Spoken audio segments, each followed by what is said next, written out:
Howdy again everyone, and the Sirui company have just launched a new low-budget, full-frame autofocus 35mm f1.4 lens under their Aurora name. Well, let's take a look.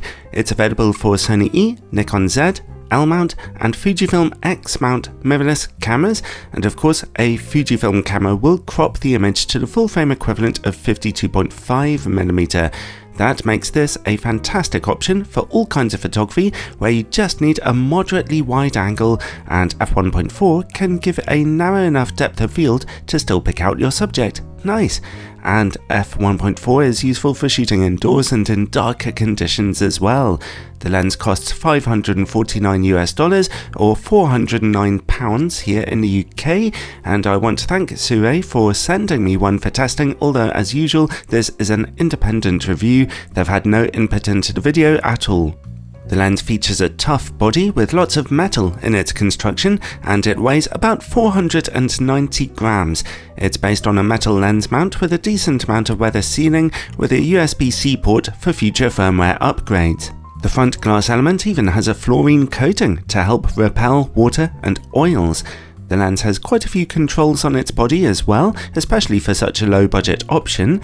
At the rear we get an aperture control ring which can be set either to click at every third of an f-stop or to turn smoothly for video work, and it turns quite firmly. I'm really pleased to see that this newest lens in their Aurora series has an iris lock switch on the side as well to lock you either in or out of camera controlled mode. That is useful.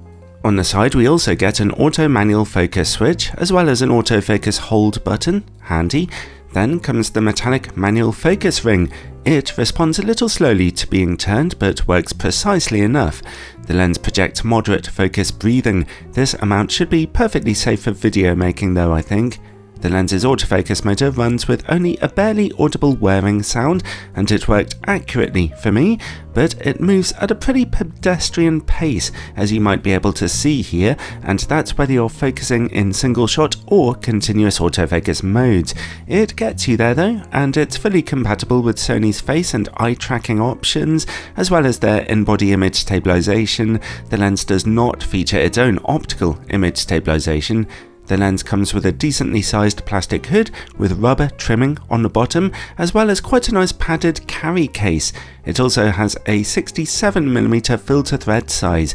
Overall, the build quality is pretty good here, and I like the lens's relatively low size and weight, but the autofocus could do with having a bit more pep. Alright, more importantly, let's see about image quality. We'll start by testing it on a full frame camera, the brutal 61MP Sony a7C-R. In-camera corrections are turned on for this test. If you want full frame images zoomed into the 42MP ratio of my older reviews by the way for comparison, then you can find a link as usual to a special unlisted video in the description below. Straight from f1.4, the lens is impressively sharp in the middle of your images with good contrast. Stop down to f2 though for razor sharpness to emerge. Let's open back up to f1.4 and take a look over in the image corners. Image sharpness is okay here actually, although we're seeing a little lateral colour fringing, and those corners are pretty dark too, of course. Stop down to f2 for a lot more brightness, but only a touch more sharpness. f2.8 only looks a little better, but at f4 there's a more noticeable improvement in resolution. f5.6 and f8 both look very nice as well, although still not quite perfect, and we're still getting a little colour fringing here as well. At f11 and especially f16 though, the image begins to soften due to diffraction. So, while it's not as good as its higher level Sony and Sigma competitors, considering the lens's far lower price, this is actually overall a good performance in all fairness. For anyone interested, let's switch the camera into its 26MP crop mode to see what the image will look like on an aps-c camera. In the middle of the image, exactly as you'd expect, we're still seeing the very same good sharpness and contrast at f1.4, and at f2 the slight extra push into perfect image quality. Let's open back up to f1.4 and look in those corners.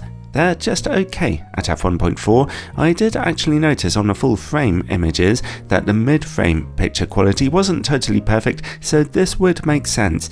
Stop down to f2 for a little improvement.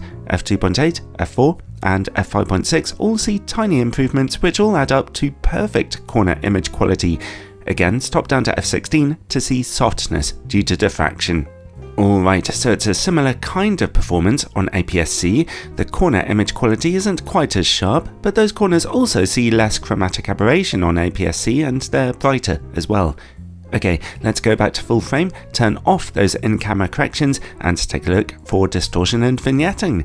The lens's projection is pretty straight until you get to the corners and a pinch of pincushion stretching emerges.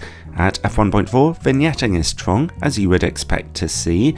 At f2 and f2.8, those corners brighten, but that's as bright as they get. Now let's see about close-up image quality. The lens can focus down to 35cm, which isn't too bad for a bit of close-up fun. At f1.4, close-up image quality is quite sharp, but unfortunately contrast is very ghostly looking. Stop down to f2 to see contrast make a triumphant return though, and at f2.8, close-up image quality is now perfect. Let's see about work against bright lights now. For a lower budget lens, this is just an average performance here. Quite a bit of flaring is visible, but at least contrast remains okay. While we're working in the dark, let's take a look for coma and sun stars. At f1.4, any kind of coma smearing is very low in the image corners, and at f2, anything that was there is now gone. Let's reposition the camera and look for sun stars. They're beginning to emerge at f5.6, getting stronger at f8 and f11, and at f16 they frankly look spectacular. Next, bokeh. In a word, nice. Those backgrounds look lovely and smooth, even very difficult backgrounds. It's very rare to see any kind of specular outlining or weird substructures out of this lens's backgrounds. Finally, related to bokeh comes longitudinal chromatic aberration. Actually, it's fairly strong here at f1.4, it's still there at f2 and f2.8 actually, but if you finally stop down to f4, then it goes away. Overall though, in many ways this is a surprisingly solid full-frame 35mm f1.4 low-budget optic.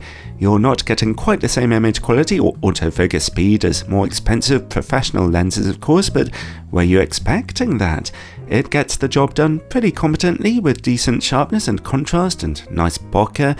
It just works really, and so for the price you're paying here, I'm pretty happy to recommend this one.